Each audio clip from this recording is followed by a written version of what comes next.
Hey everyone, welcome back to my homestead. I'm Megan, and today I'm working on a canning project that I've been putting off for quite a while. I'm going to make bruschetta in a jar. This is a great way to use up an abundance of cherry tomatoes, and we grew a whole lot of them this year. So we've got a whole bunch of these little red ones from our CSA, but a good mix of our cherry tomatoes too, like this midnight snack. And the bruschetta does not need to be peeled or seeded, so it's a great way to use the cherry tomatoes that you wouldn't otherwise be able to turn into a canning recipe easily. So let's get started. Alright, so to make this bruschetta, I have a little bit of a setup here. I've got my washed in cool water tomatoes here in my salad spinner. I've got a 4-cup measuring cup, and I have a strainer set on top of a bowl. Because this recipe calls for plum tomatoes that are really meaty and dense, the Ball Book of Complete Home Preservation recommends that if you're using a globe tomato or something else, that you set them in a colander for at least 30 minutes, which is fine because at that point in time, I'm going to be getting my brine kind of ready in my stock pot, and I'll be getting my canning jars preheated. So I will strain these, let the extra juices drip off, and I trust that I will have a better quality bruschetta in the end. I have made this recipe before. I really enjoy it. I love taking this to like a house party to show off our homesteading skills, and it's been really well reviewed by our friends. I'll either take it with a baguette or even some sourdough crackers that Chris makes. They were delicious. They went with the bruschetta so well. So yeah, let's get going. We're gonna cut these 9 cups of them, and it says an inch pieces. I'm going to do a little bit smaller because when you try to scoop them with crackers, I think that's a better texture. I don't want to go too small because I don't want to affect the safety of this recipe. When you do things too small, sometimes the products can get packed more densely in the jars, and then that can affect your acid rate to that brine that we're going to add on top of it. So I'm just kind of adding them, 1-inch pieces, my best Canadian guess. I suck at measurements.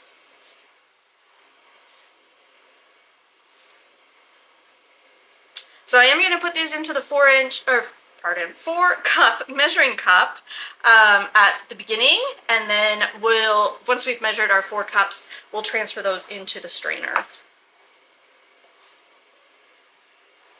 This is definitely the most labor-intensive part of this recipe, but the product is well worth it. It's delicious.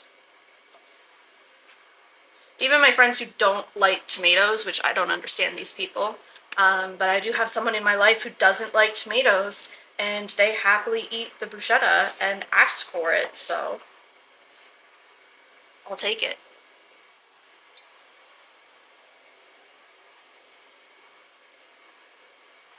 I do have some globe-sized tomatoes too. We've just got a mix of what was ready from the garden and what we got from our CSA, and this is going to be the best way to use up those products.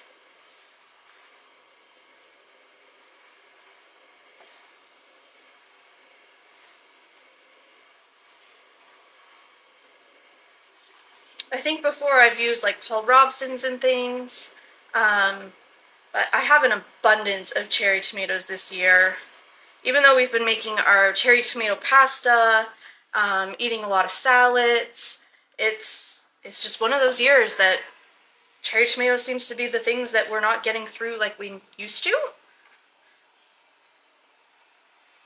So this will be the way to use them up.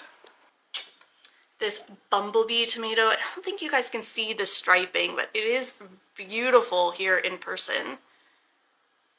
It's really too bad that doesn't come across, maybe, there on the camera.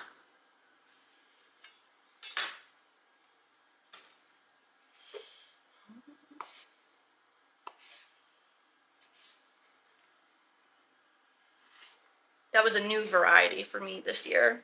It's actually done quite well. It was a slow start to those ones, but so were a lot of my tomatoes this year, so I'll take it. These midnight snacks are a really nice deep flavor, kind of meaty for a cherry tomato. We like those. They're on our always grow list.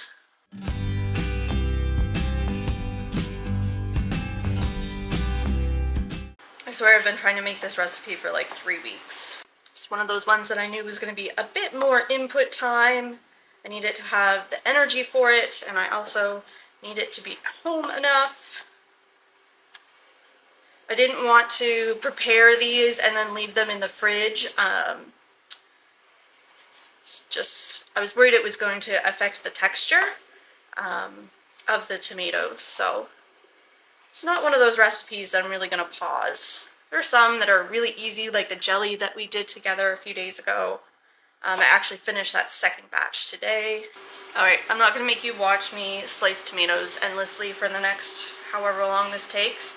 I'll get you a quick time lapse and I'll show you what they look like when the strainer is ready.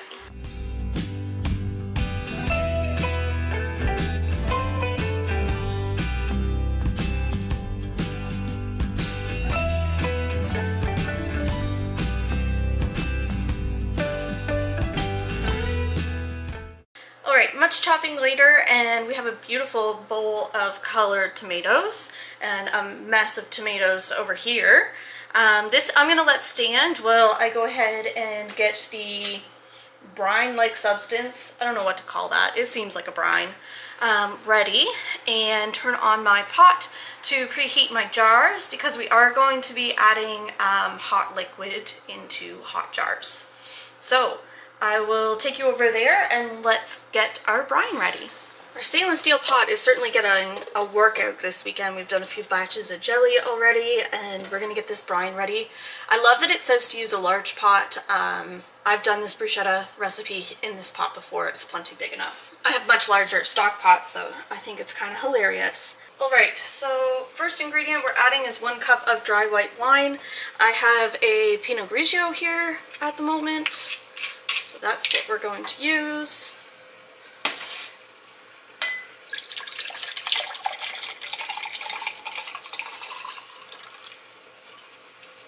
One cup.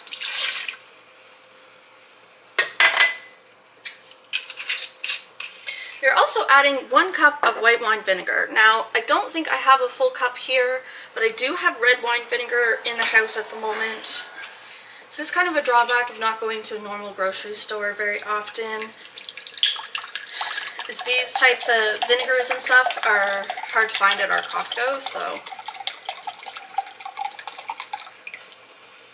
I only have half a cup. I'm going to top up with the red wine vinegar that I have here. All I expect for this to be different is just the color, so it may affect the color of our finished product, but we're also adding balsamic vinegar, so probably not all that much. The acidity on the two products are the same. I checked, so I'm not concerned about that at all. We're going to add half a cup of water. I'm going to remember that I need to add some sugar because the sugar is currently trapped in the cabinet behind you. We are going to add some herbs. So we're going to do 2 tablespoons of basil and 2 tablespoons of oregano.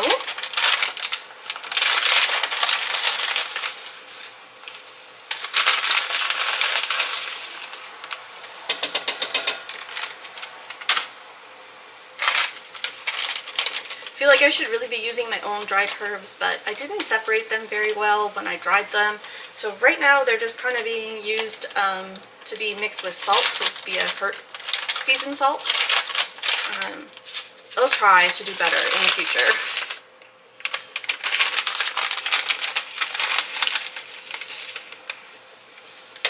A lot of the herbs we grow, we just end up using fresh anyway. Alright, and we need 2 tablespoons of balsamic vinegar. I am actually going to use my liquid measuring cup here.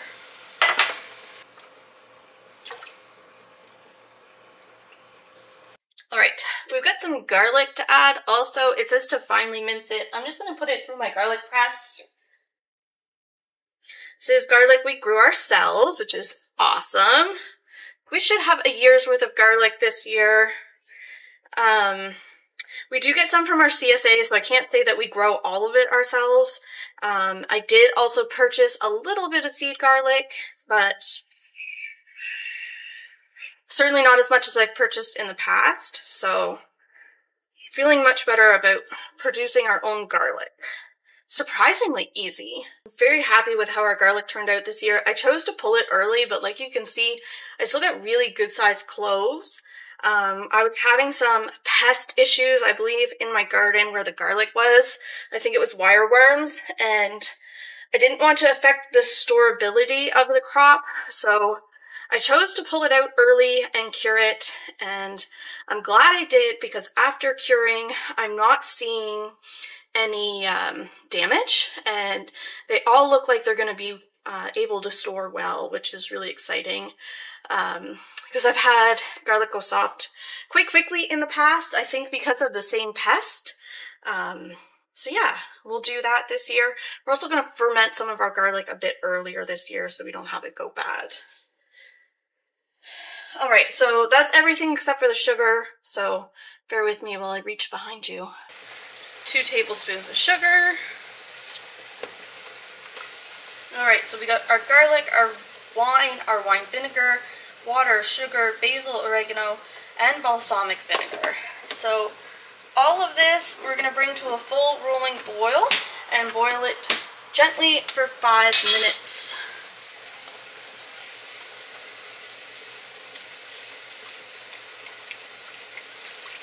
Just want to dissolve that sugar.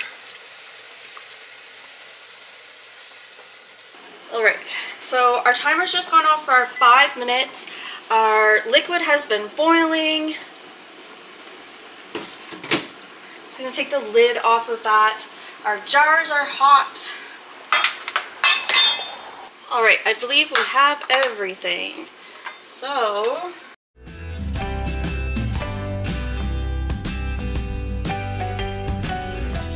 our tomatoes have been sitting in our strainer while we've done that, so it's been a little bit. There's certainly some liquid that has drained off into the container below them.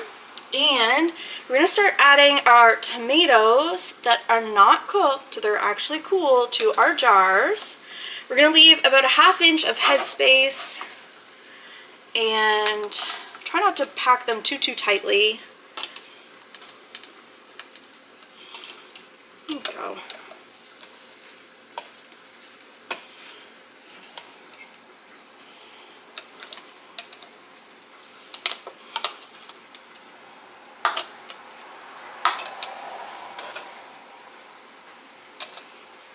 I always work in batches when I do this. I like to keep the jars hot when they need to be hot. And it works better for me.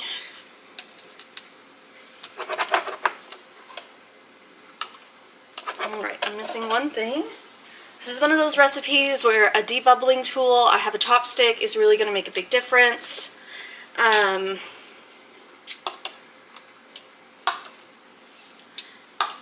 So we've got some really generous headspace in some of these jars. I'm just going to kind of pack down just a bit these tomatoes because I don't want to run out of the brine situation.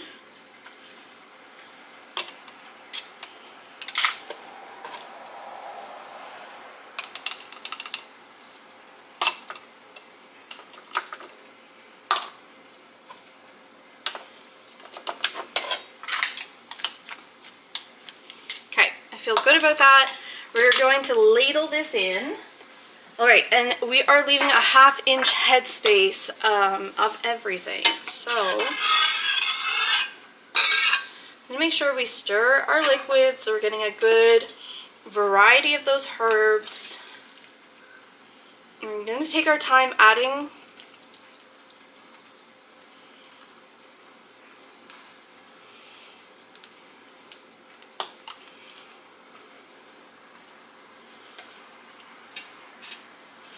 and we're going to go back to the jars and debubble and adjust headspace as needed.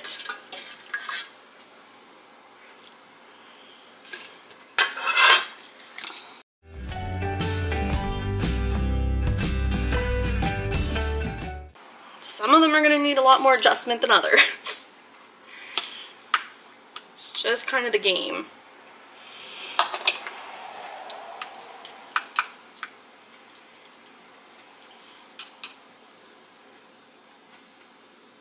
It smells so good in here. It's always hard for me when I can't instantaneously eat the canned goods that I've just made. But this is one of those ones that, like pickles, if you leave it to sit for a couple weeks, it'll kind of help with the flavor. Flavor will deepen. Take a bit off of that one. Let's use a soup spoon, because I can kind of press down and adjust as needed. There. It's better. It's one of those ones that you want to kind of go the whole way around the jar and make sure you're good. Now, this one, too much in here.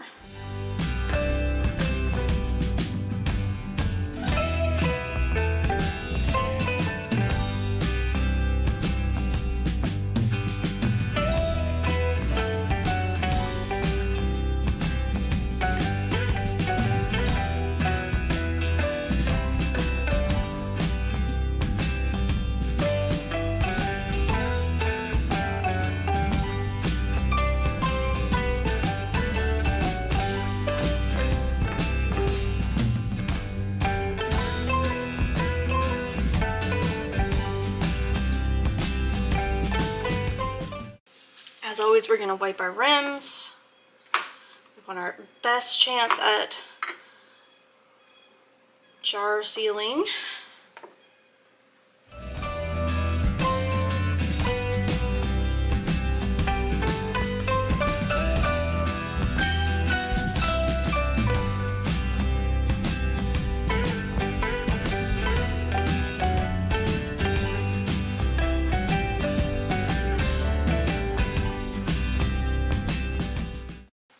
And I should say our expected yield for this is about 8 half-pint jars, so we shall see.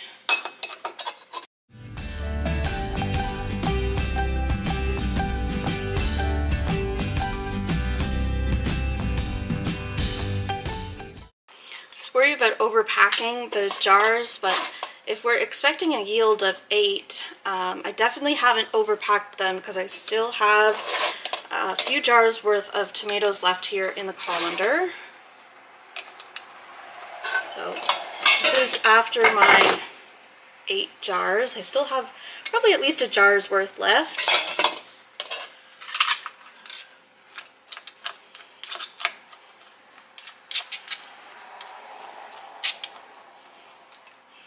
I find it's hard to know, and it's difficult because this isn't one of those recipes that you're going to do every week. Certainly not something that, you know, we're going to eat as often as a tomato sauce, a pizza sauce, or a jam even.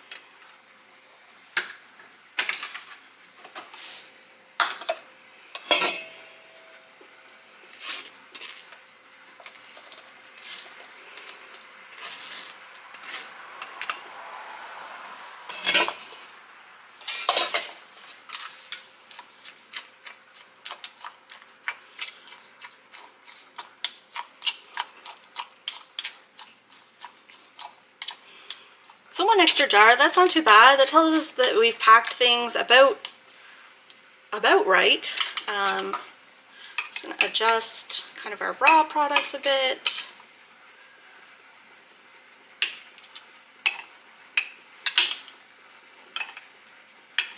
There. Alright, let's get that brine in. Doesn't look like I have enough for all these jars, but hopefully, because they're well packed, we will have enough.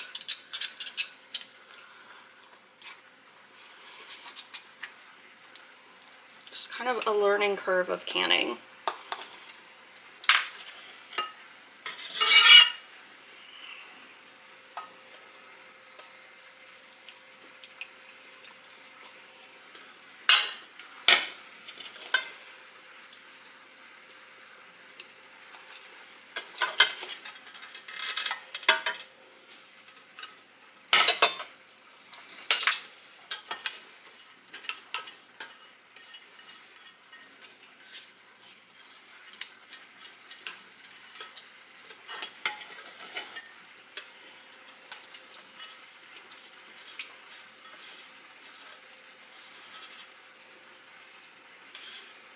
Okay, this really tells me that I did not pack those first 4 jars tight enough. I have 2 left that I don't have brine for. I'm just going to use those for the dinner that Chris is making tonight. He's making chili, so we can add some cherry tomatoes that are already chopped to that. And I think I'm going to go to an actual grocery store tomorrow and buy some more white wine vinegar so I can make some more bruschetta. And hopefully I'll do better at packing it.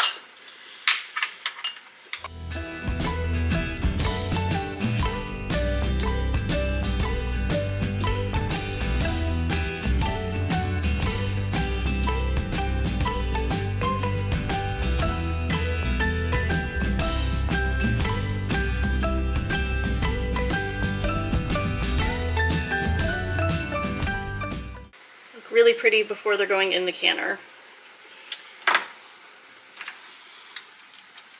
So we have 7 half-pint jars. A little less than expected, but that's all right.